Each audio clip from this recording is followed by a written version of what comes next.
Number game ಆಟದಲ್ಲಿ ಗೆದ್ದಿದ್ದಾರೆ CM DCM. ಹೇಗೆ ಅಂತ ನೋಡ್ತಾ ಹೋದ್ರೆ ತಮ್ಮ ಆಪ್ತನಿಂದ ಅಡ್ಡ ಮತದಾನ ಮಾಡಿಸುವಲ್ಲಿ ಡಿಕೆಶಿ ಯಶಸ್ವಿಯಾಗಿದ್ದಾರೆ. 2 ತಿಂಗಳಿನಿಂದ ಎಸ್.ಟಿ. ಸೋಮಶೇಖರ್ ಡಿಕೆಶಿ ಸಂಪರ್ಕದಲ್ಲೇ ಇದ್ರು.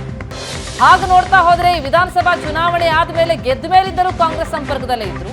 ಅದರಲ್ಲೂ ಕಳೆದ 2 ತಿಂಗಳಿನಿಂದ ಡಿಸಿಎಂ ಡಿಕೆಶಿ ಜೊತೆಗೇ ಕಾಣಿಸ್ಕೊಳ್ತಾ ಇದ್ರು ಎಸ್.ಟಿ. ಸೋಮಶೇಖರ್. ಯಶವಂತಪುರ ಕ್ಷೇತ್ರದ ಹಲವು ಕಾರ್ಯಕ್ರಮಗಳಲ್ಲಿ ಡಿಕೆಶಿ ಕೂಡ ಭಾಗಿಯಾಗಿದ್ರು. ಬಹಿರಂಗವಾಗಿಯೇ ಡಿಕೆಶಿ ಜೊತೆ ಎಸ್.ಟಿ. ಸೋಮಶೇಖರ್ ಕಾಣಿಸ್ಕೊಳ್ತಾ ಇದ್ರು. ಬಹಿರಂಗವಾಗಿಯೇ ಕಾಂಗ್ರೆಸ್ ಪರವಾಗಿ ಹೇಳಿಕೆಗಳನ್ನ ಕೊಡ್ತಾ ಇದ್ರು. ಈಗ ಒಂದು ಹೆಜ್ಜೆ ಮುಂದಕ್ಕೆ ಹೋಗಿ ಅಡ್ಡ ಮತದಾನ ಹಾಕಿ ತಮ್ಮ ಪಕ್ಷಕ್ಕೆ ಮುಜುಗರ ತಂದು ತಮ್ಮ ನಿಷ್ಠೆ ಕಾಂಗ್ರೆಸ್ ಕಡೆಗೆ ಅನ್ನೋದನ್ನ ಸಾಬೀತುಪಡಿಸ್ತಾ ಇದ್ದಾರೆ ಎಸ್.ಟಿ. ಸೋಮಶೇಖರ್. ಈ ಮೂಲಕ ನಂಬರ್ ಗೇಮ್ ಆಟದಲ್ಲಿ ಗೆಲುವು ಕಂಡಿದೆ ಕಾಂಗ್ರೆಸ್ ಪಡೆ.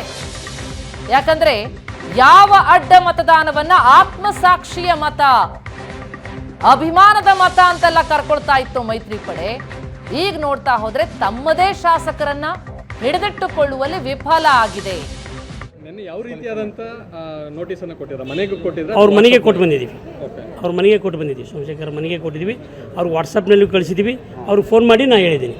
ಈಗ ಮುಂದಿನ ಕ್ರಮಕ್ಕೆ ಏನಾದರೂ ಶಿಫಾರಸು ಮಾಡ್ತೀರಾ? ಖಂಡಿತ ಖಂಡಿತ ಪಾರ್ಟಿ ಹೋದಲ್ಲಿ ಏನಾಯ್ತು? ಈಗ ಚರ್ಚೆ ಮಾಡಿದ್ದಾರೆ? ಚರ್ಚೆ ಮಾಡ್ತಾರೆ. ಈಗ ಕೂತು ಚರ್ಚೆ ನಡೆದಿದೆ. ಕಾಂಟ್ಯಾಕ್ಟ್ ಅಲ್ಲಿ ಇದ್ದಾರಾ?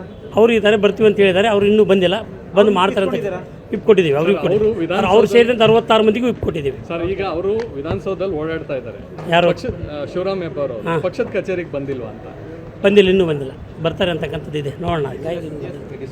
ಯಾವ ರೀತಿಯಾದಂಥ ಕ್ರಮ? ಖಂಡಿತ ಶಿಸ್ತು ಕ್ರಮಕ್ಕೆ ಬರಿತೀವಿ. ನಾವು ಆಗಿದೆ, ಶಿಸ್ತು ಕ್ರಮಕ್ಕೆ ಬರಿತೀವಿ. ಭಾಳ ನಿರ್ದಾಕ್ಷಿಣ್ಯವಾಗಿರ್ತಕ್ಕಂಥ ಕ್ರಮ ಕೈಗೊಳ್ಳಬೇಕು ಅಂತಕ್ಕಂಥದ್ದು ತೀರ್ಮಾನ ಮಾಡಿದ್ದಾರೆ. ಸರ್, ಹಿಂದೆ ಕೂಡ ಇದೇ ರೀತಿ ಆಗ್ತಾ ಇತ್ತು. ಆಗ ಇಡೀ ವರ್ಷವಿಡೀ ಎಳೀತಾ ಇದ್ರು. ಸೊ ಇನ್ನೇನು ಇನ್ನೊಂದು ತಿಂಗಳೈತೆ, 2 ತಿಂಗಳೈತೆ ಏನಂತ ಬೇಕಾದ್ರೆ ಅಲ್ಲ, ಅವಾಗ ಭಾಳ ಸಮೀಪ ಇತ್ತು. ಈಗ ಇನ್ನೂ ಭಾಳ ದೂರ ಇದೆ. ಈಗಿನ್ನೂ ಸ್ಟಾರ್ಟಿಂಗ್ ಇದೆ ಅಲ್ಲ. ಹಾಗಾಗಿ ಖಂಡಿತವಾಗಿ ನಮ್ಮ ಪಕ್ಷದ ನಿರ್ಧಾರವನ್ನು ಈಗಾಗಲೇ ಮಾಡಿ ಆಗಿದೆ. ಧನ್ಯವಾದ.